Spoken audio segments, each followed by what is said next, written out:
In this video, traders, we are going to look at knowing when to hold and knowing when to scalp. Stay tuned.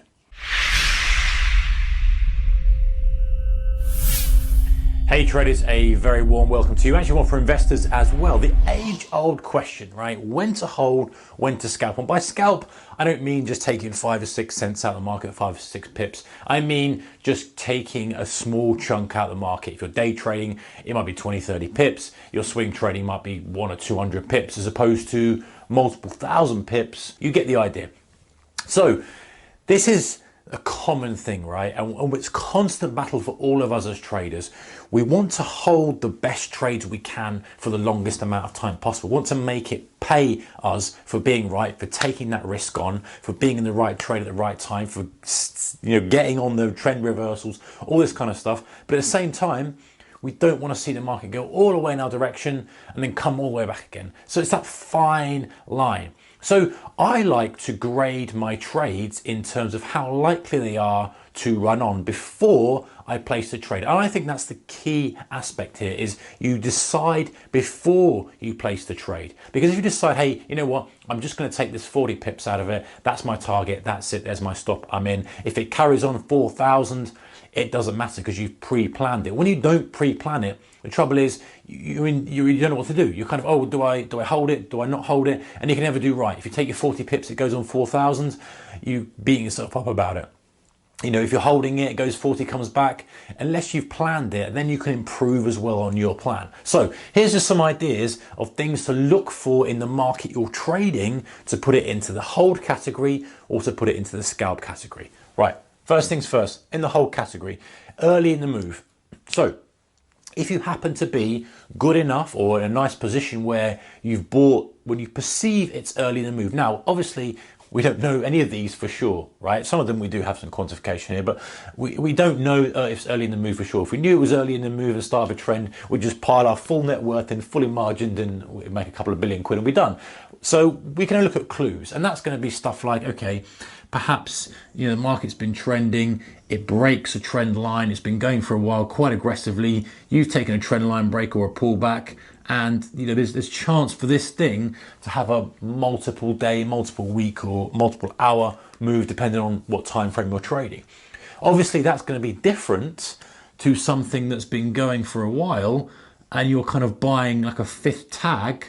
That's not early in the move, right? That's a long in a trend, a feasible strategy, of course, but it's not early in the move. It's not, you couldn't say that's early in the move. Of course, every now and then we get markets just rip off and they've already done loads and they keep doing more. That's always going to be the case.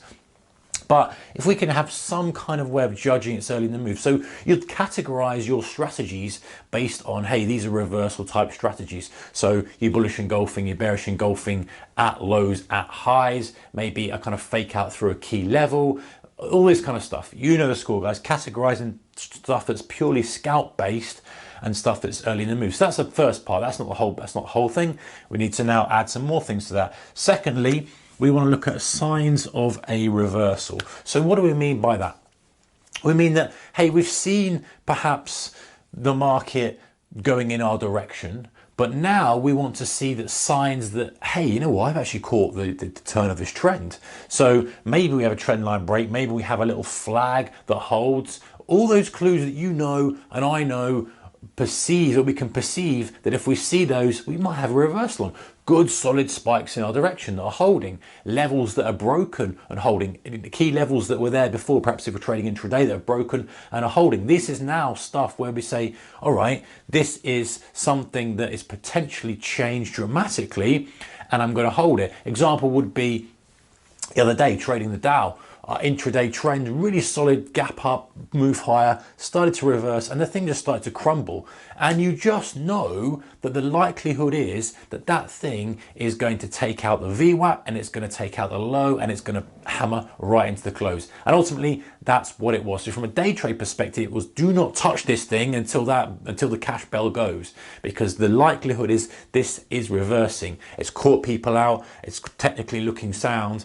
We're in a kind of 5 or 6 day downtrend anyway. There's a little bit of overhang of bad news on it. Hey, I'm holding this thing, as opposed to maybe another day when you're taking a double top and it's drifting up. You think, well, you know what? It's back to the VWAP play. That's 35 ticks. let me just take that and get out of there. Different scenario, you're kind of categorizing them differently. Okay, let's move on quickly, guys. Fresh air. So pretty self-explanatory. If we've got levels, high levels, solid levels of resistance, solid levels of support above or below your trade, you might want to consider scalping out. You might say, you know what, that's not really the fresh. There's multiple levels we've got to get through first. We've been in this range, we've got multiple weeks of resistance here, then we've got some key levels here, and it's just thick, full of constant hurdles to get over. Could the market get over them? Of course it could, but that might be a reason to hold it if you see fresh air as opposed to not holding it. Okay, market moving cleanly.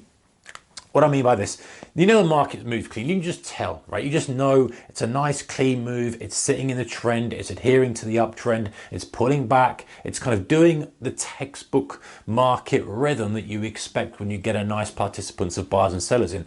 If it's kind of stalling and the candles are what I call dirty candles and you're just getting just noise, that's probably a reason that you just want to scalp it out. You don't want to hold it. You haven't got the clean moves, you haven't got the supply-demand imbalance that's going to give you the drive you need to take it to fresh highs. So nice market moving cleanly, evidence of market moving cleanly. Okay, prior evidence of extended moves.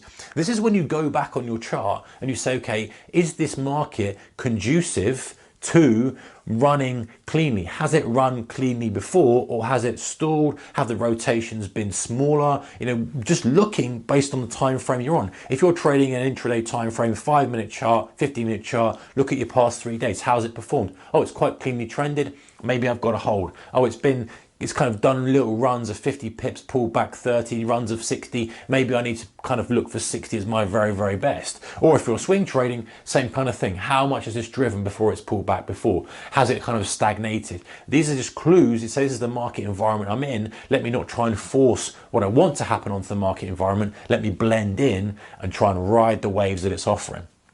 The final thing is an obvious target. That could be something very, very simple, like the prior example. The obvious target for me was going to be the break of that low of the day. It was a reasonably long way away, but there were lots of boxes that had to be ticked. There were ticked that say that was going to happen. If you're talking intraday again, you could have a gap fill. Obvious target, you see strength, you gap low, you see lots of strength, it's going to drive higher. Hey, the chances are that thing could fill the gap. You're swing trading, maybe it's an all-time high that it's running towards. All this kind of stuff, there's an obvious target for it. Why not hold it for that? So scalping, some of these are the opposite of the hold ones, but we've got a very sharp angle. So in other words, this thing has just suddenly gone out in the stratosphere. Maybe that's a time where you take what's given to you and don't try and hold for the extra little bit. If it's given you a massive move in a very short period of time, you might argue that, hey, we're probably due a deeper pullback. Why don't I take what it's given me very, very quickly as a bit of a gift and reassess the situation?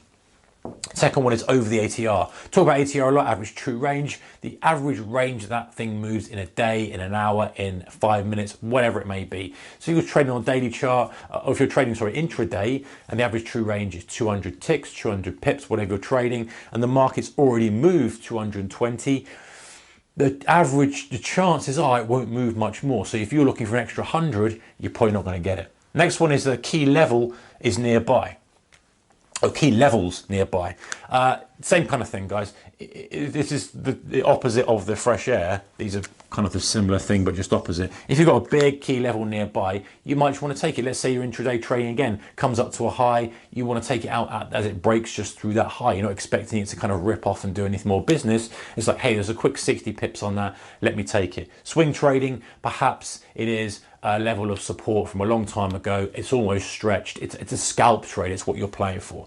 Data or news coming up, that can stagnate the market incredibly, guys. If you've got data or news coming up either intraday or later in the week or whatever it is, the market might run a little bit early in the week and then stall and stagnate while it's waiting perhaps for the non-farm payroll data, the GDP, the jobless claims, the interest rate announcement, any kind of news. Same with a stock, it's coming to earnings, might run and it might stagnate a little bit.